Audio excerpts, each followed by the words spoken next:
Welcome to Revere Asset Management's Your Money with Danny Stewart. The market will always overshoot to the downside and to the upside. And Don Vandenbord. Because it's not how much you make in the markets, it's how much of that you can keep. Happy leap year, everyone. Happy 29th. Does leap day actually have a name? Do they call that Happy Leap Day or they call that Happy Leap Year Day? I want to know, what is the 29th? And do you know what? Day. It's Leap Day. Leap Day. All right. I didn't know that, Don. I've never been told that. I didn't know. I just always heard it called Leap Year. That large brain of yours, Dan, and you didn't have that in there? Wow. Well, I guess that's immaterial trivia knowledge that I don't need. But here's something you do need to know, Don.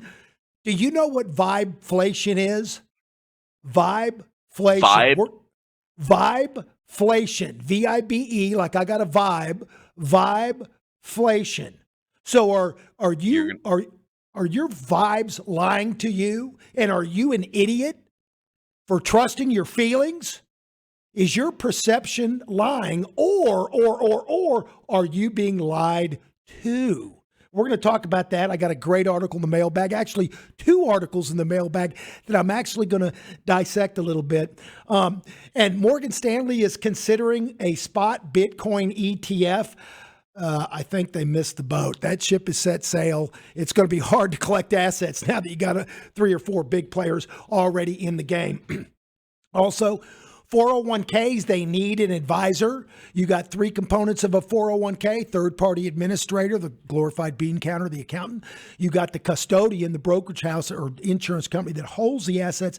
And then you have the advisor. You need all 3 of those. Sometimes they wrap those together. And of course, the trustees of the plan, which usually the owners or the senior management are the mother of all fiduciaries. They can't get out from being a fiduciary. I put an article in the mailbag about that. You can look at that because they're talking about liabilities and bankruptcies. I talked about that a few weeks ago, but how safe is your 401k? Then modern monetary theory, MMT. Is it getting laughed at and destroyed and scorned? And is Paul Krugman trying to defend his honor, his reputation? He's telling you inflation is coming down. That's a big lie. The rate of change, the rate of inflation is declining. The correct economic term for this Nobel Prize winning economist is, he said that inflation it's called disinflation. So we're still having inflation. Inflation is still rising, just at a much slower rate. It's slowed down. That's called disinflation.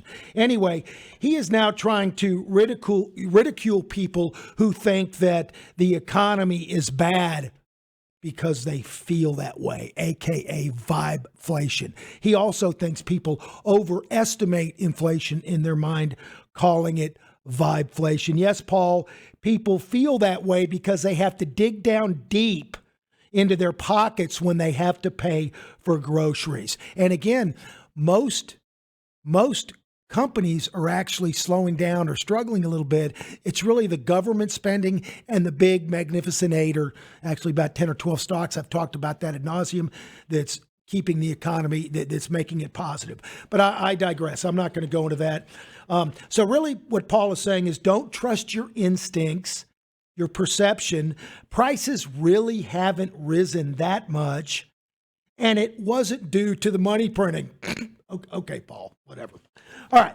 Anyway, let's go to the mailbag first because that's going to kind of set the table. I got 2 different mailbags from the same. I got a few others, but these are the big ones. And it's from the same person. And he sent me this New York Times article by Paul Krugman. I did not put that in the mailbag because I don't subscribe to the New York Times.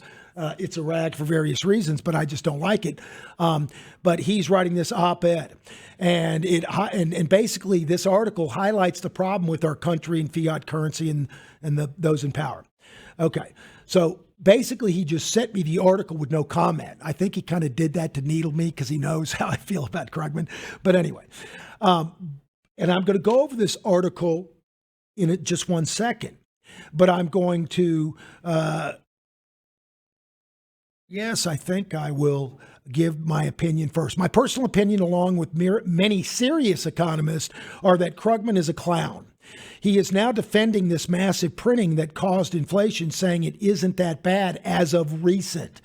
When he says inflation is declining or slowing, it means the rate of inflation is slowing, not that prices are actually dropping. Inflation is approximately 10 to 15% higher, depending on the item. Food is actually over 20% since 3 years ago. And remember, Krugman is the guy that was pushing MMT, modern monetary theory. Modern monetary theory really says that you can print as much money as you want without any negative consequences. You just stick it in the system. It won't cause any problems. In fact, during the Great Recession, 2008, he said the money printing wasn't nearly large enough. But because of COVID and this new round of printing, this massive inflation caused massive inflation, and modern monetary theory quickly lost all street cred. And it's being laughed at. It's just, nobody buys it anymore. And so now he's trying to defend his legacy. Regarding, and I'll get to the article in a second, regarding the CPI numbers and BLS, they can manipulate the baskets to the way they count things to make inflation look a little bit lower than it really is. And they understate inflation, in my opinion. But don't trust me. You could just go to the grocery store and look at prices yourself. Now, in the article, Paul Krugman says, well, I went shopping and I don't really shop that much, but I guess they've gone up some. Really? Just talk to someone that shops every week. My wife could tell you, man, prices are going way up. I can tell you that. I shop enough. All right. Anyway, another article on 227, and this is John Malden. You can't move on from Paul Krugman without his most famous quote. Oh, yeah. Well, I was saving that. Okay, all right, good. Oh, you're saving it? Go ahead. Go ahead. I like it. Bring it on. Bring it, Don. It was by 2005, it will be that the internet will have no more impact on society than the fax machine. Wow, he was absolutely right. I wonder what he thinks about AI. Absolutely right. Yeah, right on. All right. Now, another article that this guy sent, and I did put this in the show notes because John Malden is actually a legitimate economist, and he's good. He's actually here in Dallas doing some other, but he's got a newsletter, and it's called Thoughts from the Front Line. It's pretty deep. You got to be pretty heady economist, but Mike will love it. But anyway, it's called Thoughts from the Front Line. I put it in there, and this is my answer to this article. In my opinion, John Malden in his newsletter today drives home the point. Now, this is a fundamental guy, folks. Fundamental guy. He doesn't necessarily use technicals unless he uses them some, but unless he really needs them. Drives home the point that technical stock trading based on charts should be the primary driver of stock market investment decisions at this point. There are so many cross currents in the market and the economy, you can't assume that X will always lead to Y because it always did in the past. This is the quote that out of the article, me. I couldn't agree more. I've been saying this as much on the podcast for a few months now. Until valuations normalize, whether that be through price compression, that's a fancy Wall Street term for a big drop in prices, or the economy heats up and the fundamentals improve. That's a fancy term for increased revenues and income. So they grow into those numbers. Catch up to these stock prices. This will definitely make the mailbag. Thanks for sending. And then I put a note, John Malden's a great economist. We had him on the show many times with my old show with Dan Kofal. He is working for a private equity oil and gas firm here in Dallas now, in addition to writing his blog. But it's a great article. Now, I'm going to go over these two articles very quick. I'm going to try not to drive the show to a halt. I'm going to keep it very quick.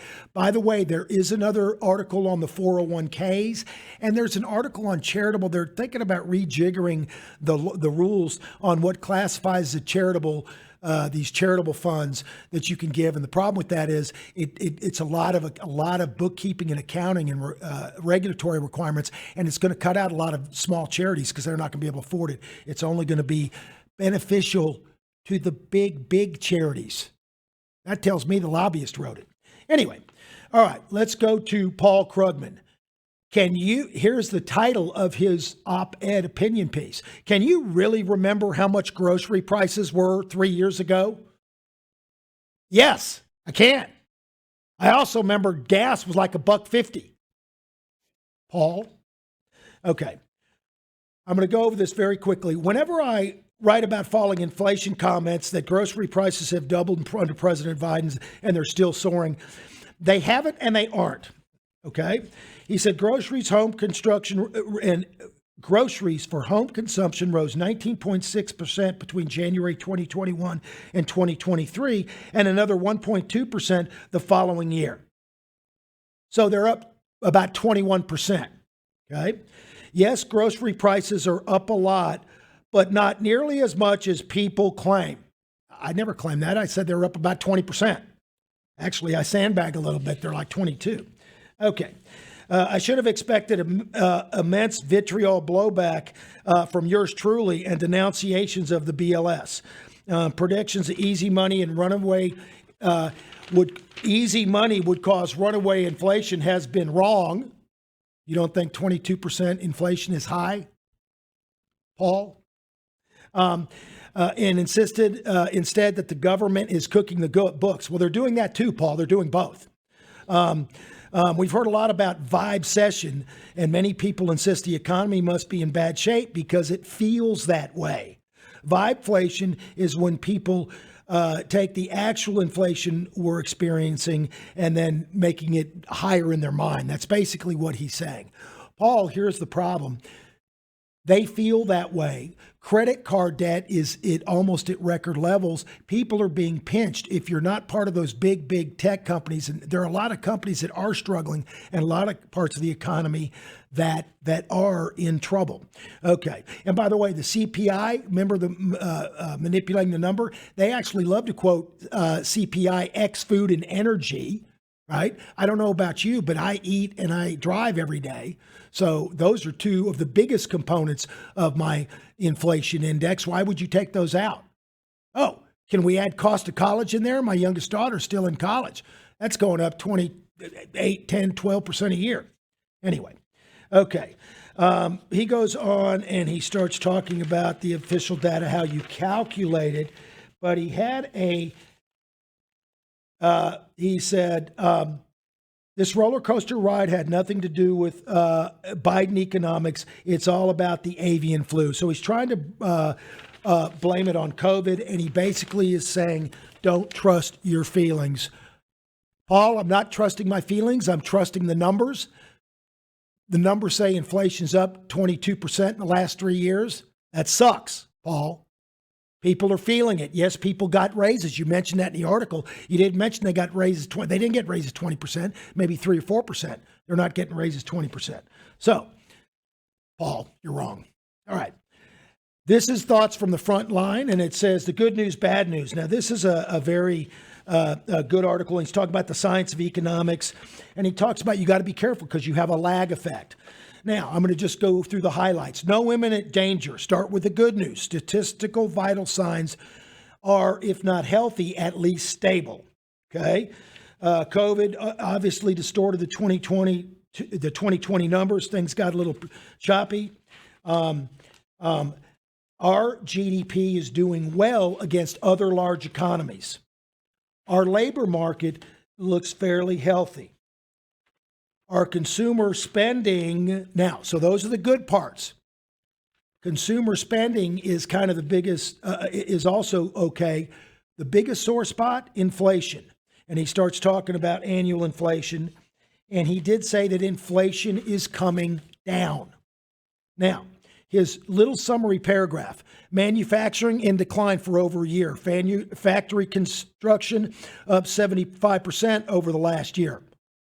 That couldn't be because of the huge infrastructure bill and government spending, could it? Oh, yeah, that's right. Unemployment, well below 4%.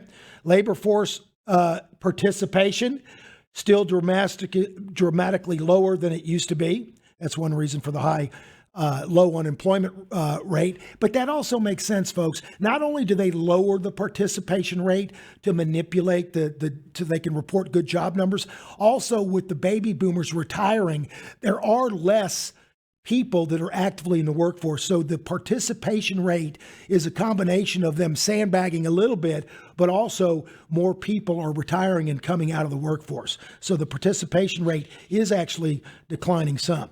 Okay. Our trade deficit down. That is good. Total global trade levels down. That is not good.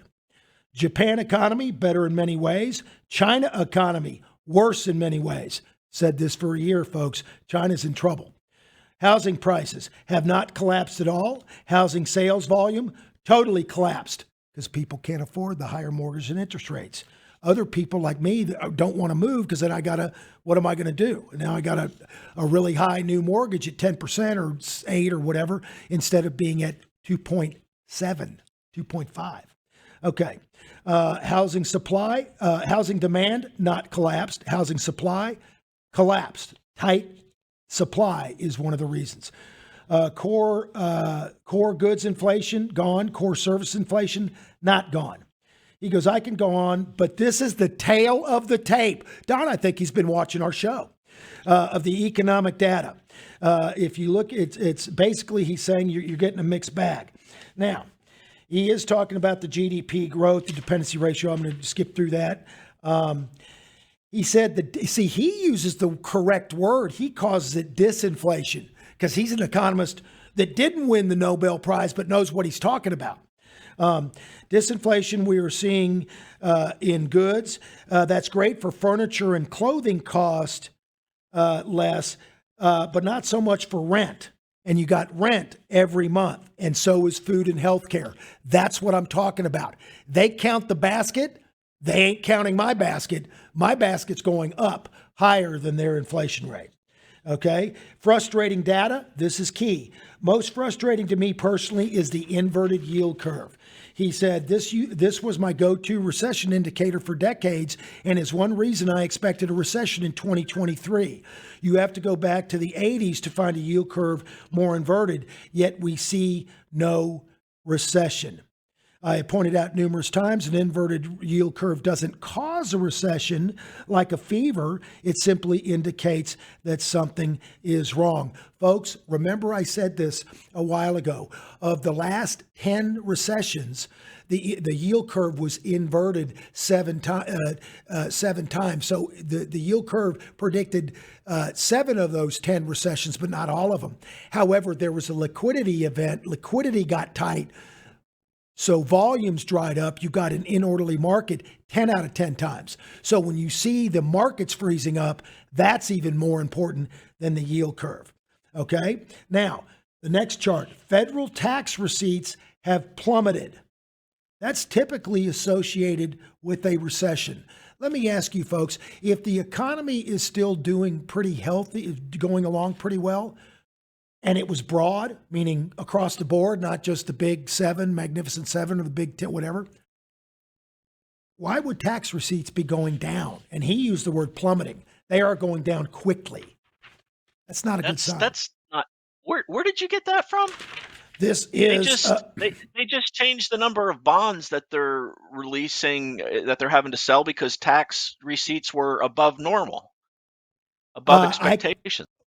Well, that may be that. We'll look at that. That may be seasonality. That may be seasonal because right now they're taking it. People are paying their taxes. In other words, it's the tax rates. I think he's talking about annually, but I'll have to look at that.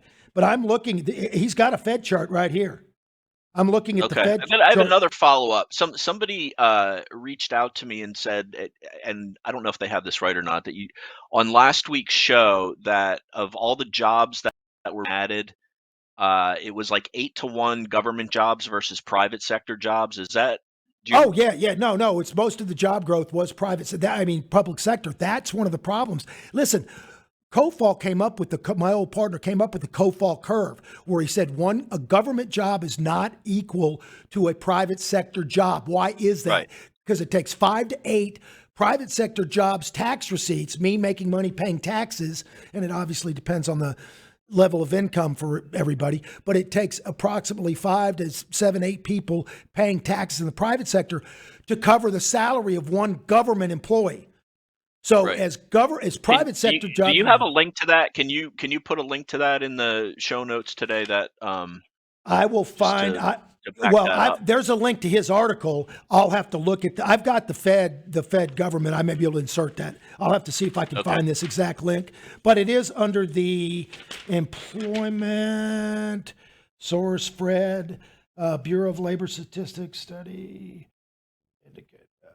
What is? I'm trying to look at this.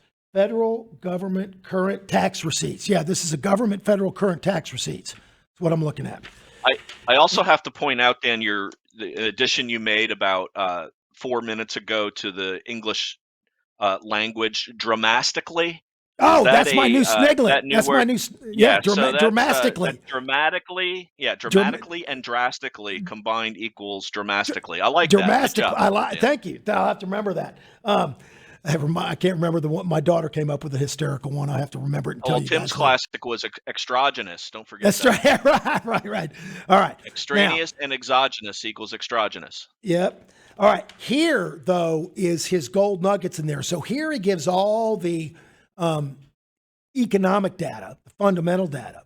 But now he's talking about in the stock market, more stocks are down than up in the advanced decline measures. A few big names account for most of the growth, while many companies see mediocre gains. And then he talks about NVIDIA, and he said, is NVIDIA really worth more than the entire S&P energy sector? He says, valuations are nowhere near normal. And he goes, so then he said, seeing Palo Alto get taken to the woodshed behind declining sales and lower than expected cybersecurity spending in 2024 guidance makes me wonder. He said, a company that drops 25% in stock price because they decided corporate tech orders would be 2% less than expected is not dealing with disappointing guidance. They are dealing with overvaluation. Good point. What will happen to the rest of the market? ? At some point, I expect the answer will be yes. But the market can stay overvalued for a long time until we see reevaluation across the board. Remember, the 1990 tech bubble burst wasn't caused by a recession. Anyway, there's many cross currents. It's a great article. You definitely want to read it. I think it's a really good article. But the main takeaway, because I've known this guy for decades, he's always been a fundamental investor. And right now, except for a few times when markets got really overvalued, this is one of those. That's what I'm saying. He's saying, look, right now, the market's kind of scary. You need a sell discipline. He also in the article did take on the AI thing, saying, look, it may be productivity gains may help. He said, but that kind of reminds him of the internet days. That's the same thing I told you. We'll just have to see. But the point is, how are you going to handle the markets right now? So anyway. Hey, Dan. Yes. I've got another for the people that are saying the U.S. market is just being bid up by a few stocks. You ready for this data point? Sure. Of the world's 12 largest equity markets, the largest stock exchanges across the world, the U.S. is second from lowest in the amount of concentration of the 10 largest stocks across the other stock exchanges. So with only Japan being lower. So you're saying the 10 largest make up 25%, but that is the second lowest level of concentration among the 10 largest stocks in the across exchanges. Let me put my Don Terpeter on for the layman. What Don's saying is, even though you've heard about how overly concentrated our market is in just 6 or 7 or 8 stocks, like NVIDIA right now, their market cap is bigger than almost every country's GDP. Think about that. One company. Okay. But in our stock exchange, basically Don's saying that these big companies make up 25 of our total stock market. But in these other countries, a few stock can make up 40, 50% of their stock, but pretty much a few stocks are their whole stock market. Is that fair assessment? Yep. Okay. I retweeted that last night if anybody wants to see the chart.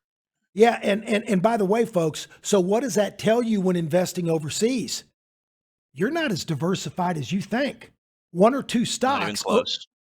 one or two stocks over there will cause that whole index to crater or go up, rise. So you really need to focus on one or two or three stocks in all of these other countries, especially the emerging markets. Anyway, I digress.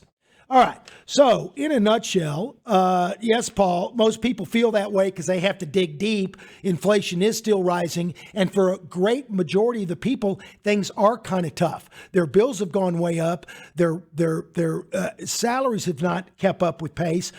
And now they're struggling. That's the bottom line. They feel it, and you're telling them they're wrong. Paul, go jump in the lake. Okay. So now, here's what I want to know, and I'm going to turn this over to. So we keep hearing about this. We keep hearing about this narrow market. There's only a few stocks and a few things in Bitcoin. So what to invest now? Do you just do Bitcoin and the Mag 7, the Magnificent 7? Well, for that, we're going to go to Don Quixote and his squires, Teddy Bull and Cannon Connor. I liked Cannon Bates, but the team liked Connor Cannon. I want the listeners to write in and tell me what's a good nickname for Connor. We got a good one for Teddy Bull, but Connor, we need a good one for him because I will be out of town next week. I want to put this in here before we forget. We most likely will do an abbreviated version of the show. It's going to be a dive deep market, but Don may actually have the guys go over there. They're starting their portfolios and they're doing their own portfolios within our rule parameters. And and we've been tracking them, and they have been doing they've been just knocking lights out. I mean, really nailing it, both of them. So we may do that. So far we have bullish baits, but we already got Teddy Bull, so that was out.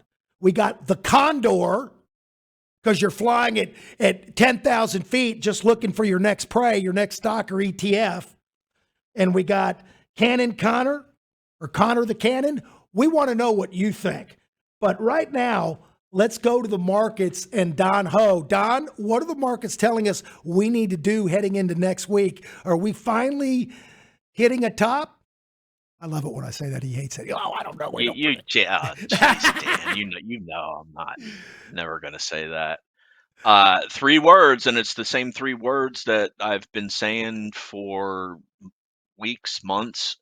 Ride the wave. When you're surfing, I mean, there's parallels made all the time between trading and surfing. For people that like to stick with the market trend, and when you get on a wave, you never know how good it's going to be, how long it's going to go.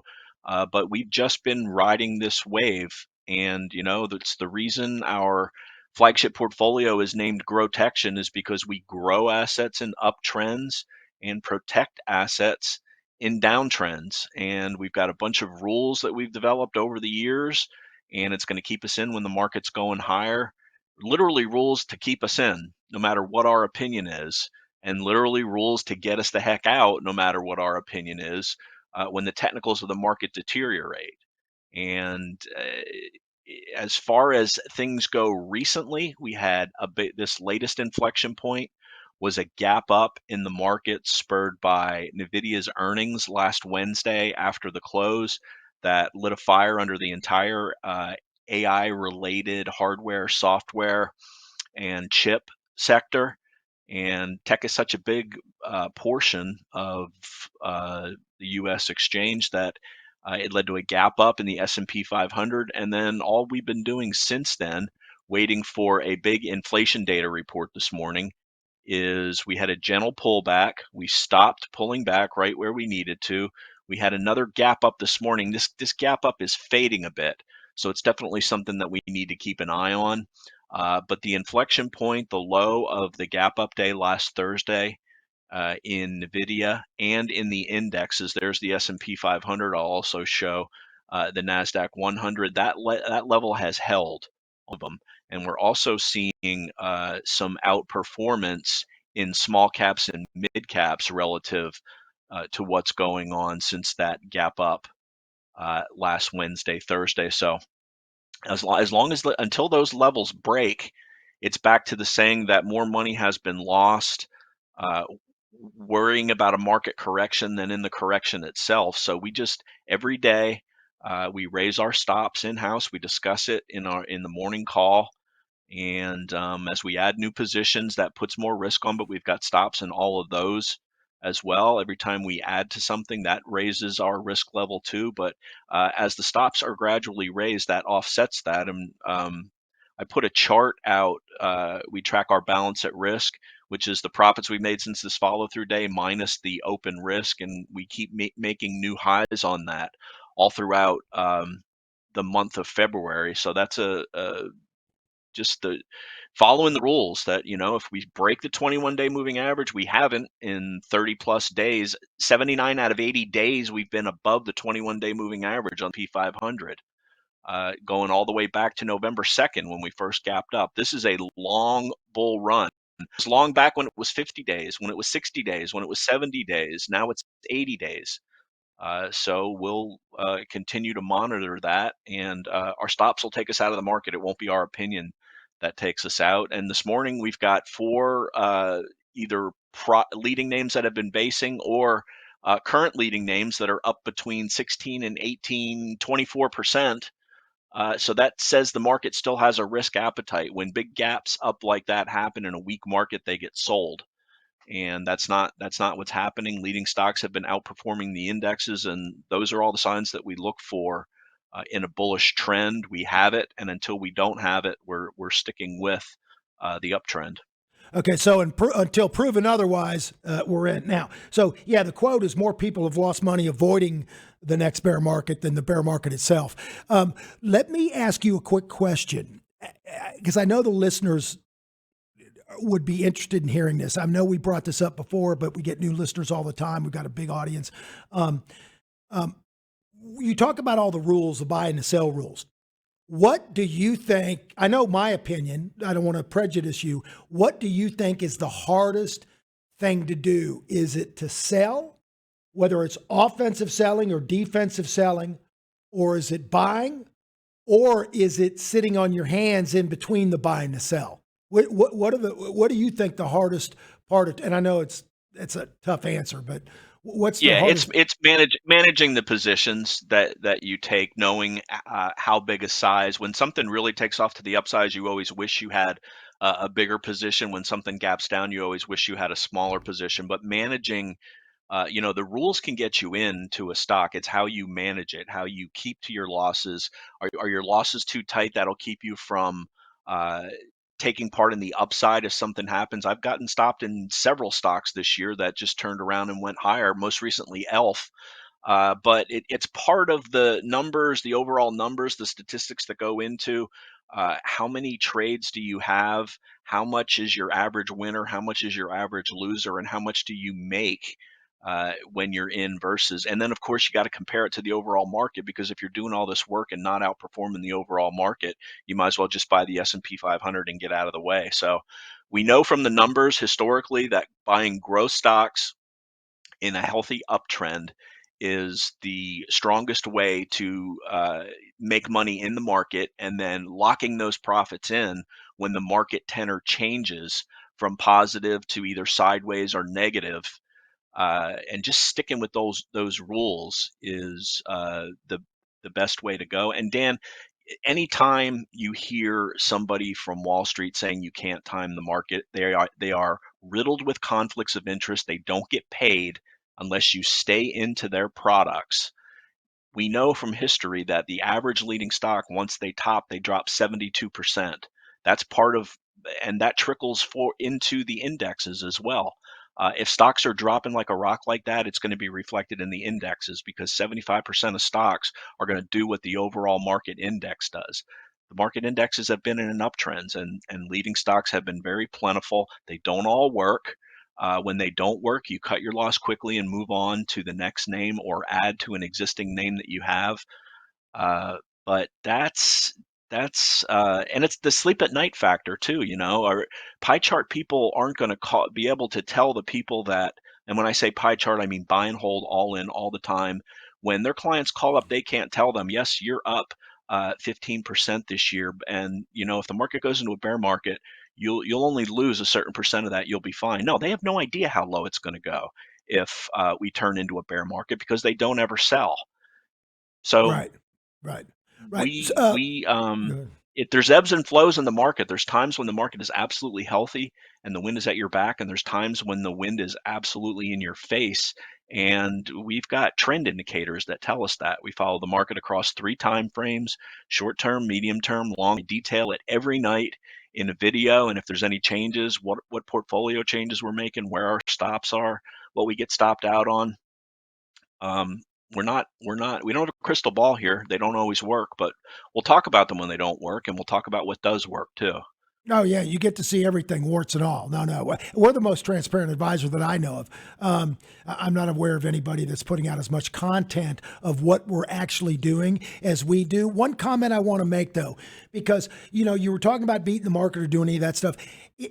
Folks, it's not about absolute return. It's about risk-adjusted return. So even if I'm matching the market or even slightly behind the market, but I didn't go down 30% or 35% or 40% with the market, so I didn't get scared to death and scared out of my strategy. Because even if you say you're really aggressive, if the market drops 35%, you'll hit your pain threshold at some point. I don't know where that is. It might be 25 for one person, 35 for another, or 40 for another. But at some point, you'll hit your pain threshold, and you'll panic, and you won't be able to hold. So it's also about quality of life and time. So even if you're matching the market, or even if you're 1 or 2% behind the market, but you've never had a bear market, you've never had huge drawdowns, 30%. That is absolutely worth it, folks. So you got to have rules, because you don't know how long it's going to take to recover. Don is right. We are right now in a primary uptrend in the market. The leading stocks are leading. That's where you want to be focused in. Now, with that caveat, when these leading stocks start to finally top and sell off, you're going to have some kind of exit strategy, because leading stocks, like Don said, on average sell off 72% from the high. Tesla in 2022 sold off 69%, 3% within that average. Okay. So when these leading stocks start giving up the ghost, you'll see a big swoosh, and it will be rapid. So what is your plan for when the big mega caps start to not stop this rally? What happens when they go in correction? What is your sell discipline? You should ask your advisor. We can articulate ours. Don could give you multiple rules that would make us sell. All right, Don, go ahead. Hey, Dan, because without rules, you could go dramatically lower in your account. All right, dramatically. I'm going to have to put that in the show notes. I mean, you absolutely do. Dramatically. But listen, I do want to show. How do you spell that, Don? How do you spell that? I'm teasing. I got it. DRAMASTICALLY, of course. Two L's. Okay, just checking. Okay, but listen, I do want to show this one chart that is somewhat worrying, and it's a household name. Everybody owns it, Apple. If this breaks below this 180, and 180 has been rock January, mid-January, late January, mid-February, and now late February. If Apple breaks below 180, look at how terrible the relative strength line has been on Apple. If Apple breaks below 180, I hate predicting, that. But that may be what puts a pause on this uptrend, because of the large, at least on the indexes, because of the large impact that it has in the NASDAQ 100 and the S&P 500. Leading stocks can continue to act great and not feel an impact in any way, shape, or form in this. But the money is flowing into tech names that have a big AI component to them. And thus far, Apple has not been able to demonstrate that they've got anything that's going to be value added area. 2 days ago, the stock was breaking 180. They put out an announcement saying, we're scuttling our EV car, which they've been working on for 10 years, wasted billions of dollars on. So they're no longer making an EV car, and they're transforming that money and that personnel into AI initiatives. So the market is saying, show me right now in Apple what you can do with the relative strength being as weak as it is, while the indexes are at near highs. I mean, it's down much, it's down 10%, but from a relative basis, it looks terrible. And if it breaks 180 and can't hold it, the impact on the Nasdaq 100 and the S&P 500 could cause the indexes to go sideways to down, at least in the short term. Unless something else picks up the baton and starts carrying it. And really, you're also seeing weakness on Google with the horrific performance of its AI video product that they put out last week. They're being widely scorned for. I don't even really want to get into that, but breaking the 50-day average, holding on to the 200-day moving average, another one where the relative strength has been terrible. But Microsoft, of the big seven, Microsoft's been holding up fine. No real issues there. Mild underperformance on a relative strength basis. NVIDIA just keeps rocking. Tesla has been weak, but is trying to get above and hold that 200 level. It's been battling with that for the last 2 weeks. It's back above the 21-day moving average. That's getting back above there is the first thing that needs to happen before you start getting above the intermediate term 50-day or the long-term 200-day moving average. Amazon, we'll just cover them all, is acting great, up near all-time highs. And they're one that says that they've been investing in their data centers in a lot of AI to help them push products out more, and also to support people that are hosting on their Amazon Web Services. I think that's all of them that I covered. I showed NVIDIA. Okay. Or did Don, I got something. But, folks, real quick. Sorry, folks. It is 11:23 Central Standard Time, and about 4 minutes ago, while Don was talking, Teddy Bull just texted and said 65-minute chart of AMD, breakout, retest, and a quick bounce, meaning it tested, and then it pulled out. Let me ask you a question. Is your advisor watching the markets that closely? Just saying. Go ahead, Don. Ted's right. And in fact, across the board, we added to AMD today in the shop. Here's that perfect pullback to 184. Look at the breakout level here, 184. We got above it this morning. We added to it. It pulled back. Where did it stop? Going down 184, and now it's trying to make new highs. AMD is right there with NVIDIA as far as providing AI chips to all these companies that need them to handle all this processing power for artificial intelligence. Up 7%, heavy volume on the day. Everything that you would want to look for. Ted's been talking about how he's been salivating over AMD for a couple of weeks while it was consolidating here after this big move up that it made. But you can see relative strength line also confirming this uptrend. Just good stuff here. That's what we do over here on a daily basis. That looks distinctly different than Apple, and its RS really rating does. is 96 versus 46. So AMD is better than 96% of all the stocks on it's New York, right?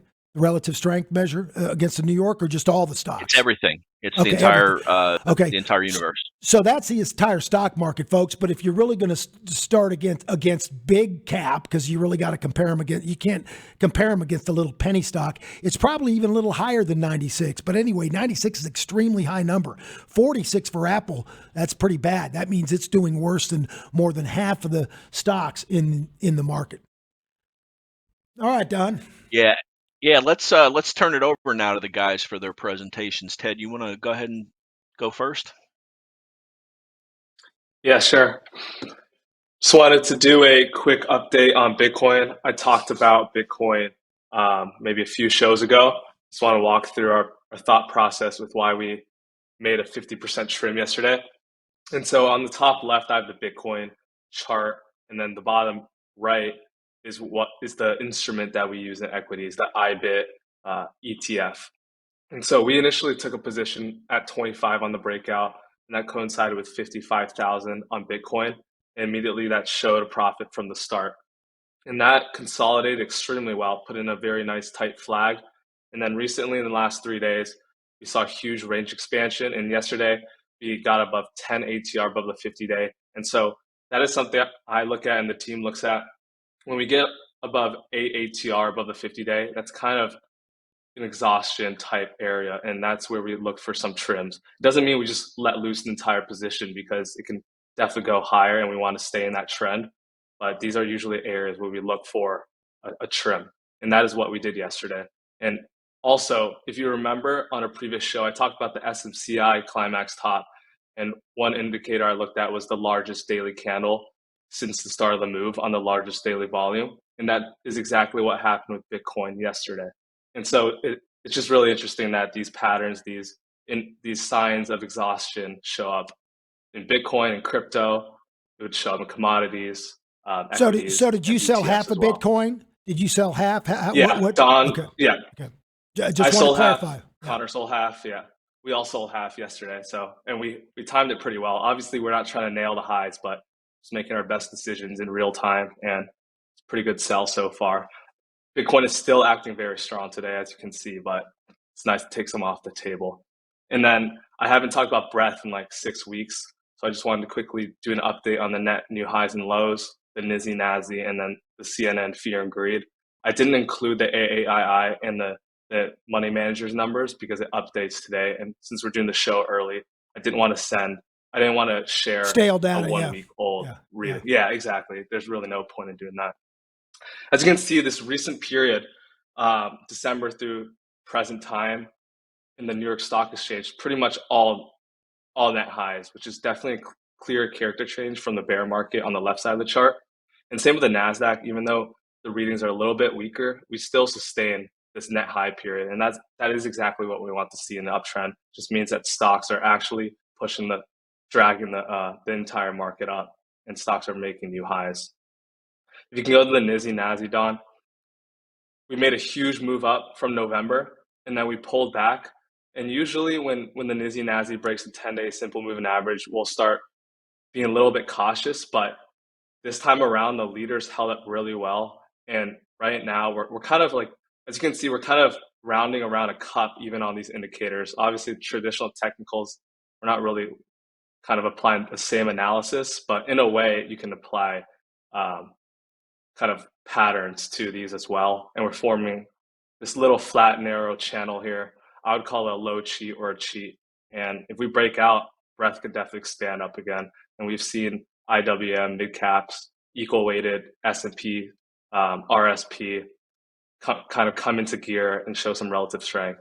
So that's definitely something I'm watching.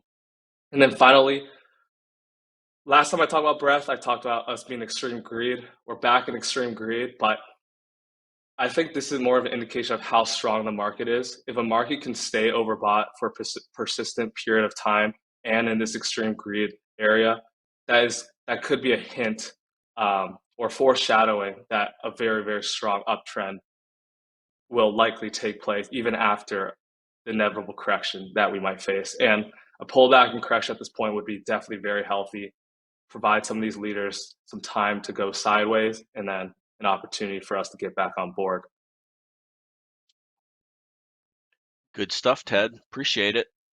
Let's turn it over to Connor now, who's got some interesting.